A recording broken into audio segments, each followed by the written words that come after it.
Hi.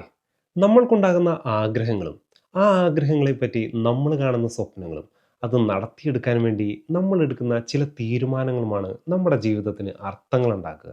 അല്ലേ? പലരും അവരുടെ ആഗ്രഹങ്ങൾ തുറന്നു പറയാത്തതും, അതിനുവേണ്ടി ശ്രമിക്കാത്തതും ചില പേടികൾ കൊണ്ടാണ്.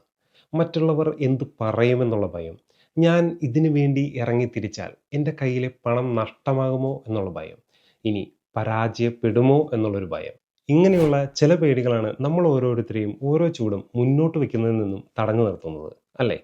പക്ഷെ പലരും മനസ്സിലാക്കാത്തത് നമ്മൾ പരാജയങ്ങളിൽ നിന്നും പഠിക്കുന്ന പാഠങ്ങളാണ് നമുക്ക് മുമ്പേ ജയിച്ചവരെക്കാൾ വളരെ തിളക്കത്തോടെ ജയിക്കാൻ നമ്മളെ സഹായിക്കുന്നത്. അതെ, പേടി. അതാണ് നമ്മളുടെ ഏറ്റവും വലിയ ശത്രു. There is only one thing that makes a dream impossible to achieve: the fear of failure. ഞാൻ പറഞ്ഞതല്ല, പ്രശസ്തനായ എഴുത്തുകാരൻ പൗലോ കൊയ്ലിയോ പറഞ്ഞതാണ്. So this is the time to move forward without the fear of failure. അങ്ങനെ ഓരോ ആഗ്രഹങ്ങളും പേടി കൊണ്ട് അടക്കി പിടിച്ചിരിക്കുന്ന എൻ്റെ ഓരോ കൂട്ടുകാർക്കും ഞാൻ ഈ വീഡിയോ സമർപ്പിക്കുന്നു. So move forward.